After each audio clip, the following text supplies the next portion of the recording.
आइए बैठिए हमारे साथ। आज हम सब मिलकर वक्त में थोड़ा पीछे चलेंगे। उस दौर में जब जंगल बहुत घने हुआ करते थे और हमारे पुरखे सितारों की छांव में अपनी मंजिल ढूंढा करते थे।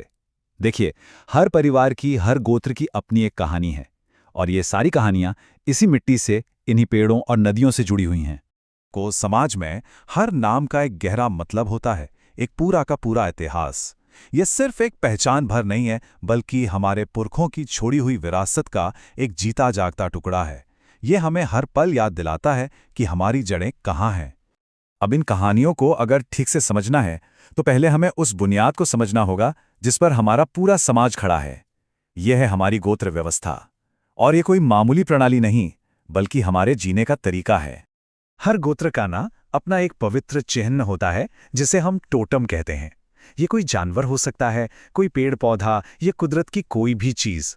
असल में ये हमारे और हमारे पूर्वजों के बीच एक ऐसा अटूट रिश्ता है जो कभी टूट नहीं सकता। और इस पूरी व्यवस्था के दो ऐसे पक्के नियम हैं जिन्हें कभी कभी भी तोड़ा नहीं जाता। पहला नियम ये कि अपने गोत्र चिन्ह का हमेशा सम्मान करना है। उसे मारना, खाना या किसी भी तरह का नुकसान पहुंचाना महापाप माना जाता है। और दूसरा, एक ही गोत्र के लड़के लड़की में शादी करना सख्त मना है। यही वो नियम है जो हमारे समाज को एक साथ बांध कर रखते हैं।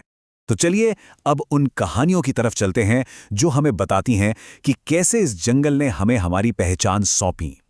ये उन गोत्रों की कहानियां हैं जिनके नाम सीधे सीधे कुदरत की गोद से निकले हैं। हमारी सबसे पहली कहानी है देवगम गोत्र की। एक ऐसा नाम जो एक बहुत ही खास पंछी के मीठे गीत से जुड़ा हुआ है। बहुत पुरानी बात है, जब हमारे लोग जंगल में ही रहते थे, तब एक बच्चे का जन्म हुआ। और जानते हैं, ठीक उसी पल पास के पेड़ पर बैठे एक देवगम पक्षी ने गाना शुरू कर दिया, हट देवगम। बस उस आवाज को जंगल का आशीर्वाद मान लिया गया और उस बच्चे का गोत्र देवगम रख दिया गया। आज तक इस गोत्र के लोग उस पक्षी की पूजा करते हैं। अच्छा, अगला गोत्र है हसदा। इसका नाम दो बहुत ही जरूरी चीजों के मिलने से बना है, जिनकी तलाश में हमारे पूर्वज न जाने कहां कहां भटके। हमारे पूर्वजों ने ये तय किया था कि वो अपनी बस्ती वहीं बसाएंगे जहां सबसे अच्छी उपजाऊ मिट्टी यानी हसा हो और सबसे मीठा जीवन देने वाला पानी यानी दा हो। और जब उन्हें ऐसी जगह मिल गई तो वो वहीं बस गए और उनके वंशज हसदा कहलाए। ये नाम जमीन और पानी से हमारे गहरे रिश्ते की कहानी कहता है। अब सुनिए कुदादा गोत्र की कहानी। ये सिर्फ एक नाम नहीं, बल्कि मुश्किल हालात में जिंदा बच जाने की दास्तां है। जरा सोच कर देखिए, हमारे पुरखे कोल्हान की तरफ बढ़ रहे हैं और उन्हें भयानक प्यास लगी है, मगर दूर दूर तक पानी का एक कतरा नहीं है। तब अपनी जान बचाने के लिए उन्होंने जामुन के फलों का रस पिया। उस दिन के बाद से वो जामुन का रस उनके लिए सिर्फ एक फल नहीं रहा, बल्कि जीवन बन गया।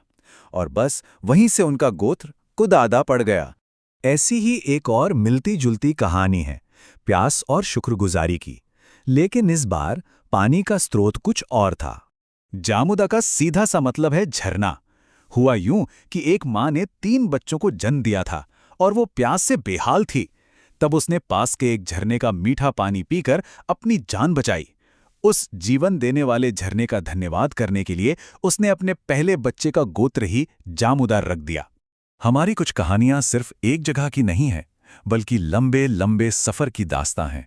ये उन मुश्किलों की याद दिलाती हैं जिनका सामना हमारे पूर्वजों ने एक नई जमीन की तलाश में किया था। ट्यूब्यूट गोत्र के कहानी की शुरुआत तो और भी साधारण है, पर बहुत गहरी है। दुबिड या टुबिड, इसका मतलब होता है चूहे का बिल। जरा सोचिए, हमारे लोग कोल्हान की ओर लंबा सफर तय कर रहे थे और रास्ते में ही एक बच्चे का जन्म हुआ। उस समय बच्चे की पवित्र गर्भनाल को दफनाने के लिए कोई बर्तन पास नहीं था, तो उसे पास में ही एक चूहे के बिल में गाड़ दिया गया। बस उस एक छोटी सी घटना ने उस बच्चे की पहचान हमेशा के लिए उस जमीन से जोड़ दी और उसका गोत्र टुबिड पड़ गया। और अब एक बहुत ही दिलचस्प कहानी 2 जुड़वा गोत्रों की, जो एक ही सफर, एक ही कोख से पैदा हुए। सफर चल ही रहा था कि एक माँ ने 2 जुड़वा बच्चों को जन्म दिया। एक का जन्म हुआ एक पीपल के पेड़ के नीचे और दूसरे का हुआ काइका पेड़ के नीचे। मेलगांडी का मतलब ही पीपल का पेड़ होता है। तो पहले बच्चे का गोत्र मेलगांडी पड़ गया और दूसरे का आइका।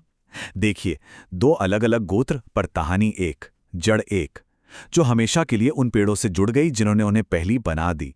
तो ये सिर्फ किस्से कहानियां नहीं हैं, यही तो वो धागे हैं जिनसे हमारी पहचान का पूरा ताना बाना बुना गया है।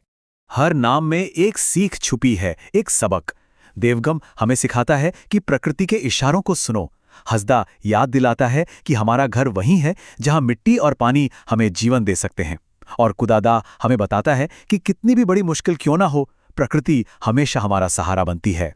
तो समझिए, ये गोत्र नाम सिर्फ हमारी पहचान नहीं है, ये हमारे पुरखों के सफ़र के नक्शे हैं, हमारे समाज को चलाने वाले नियम कानून हैं, और उस कुदरत के लिए हमारा धन्यवाद है जिसने हमें ये जिंदगी दी है। हमारे नाम हमारी जड़ों की कहानी कहते हैं। ये हमें याद दिलाते हैं कि हम सब एक बहुत बड़े परिवार का, एक बहुत लंबे इतिहास का और इसी धरती का हिस्सा हैं। तो कभी सोचिएगा ज़रूर, हमारे अपने नामों के पीछे कौन सी कहानी छुपी हुई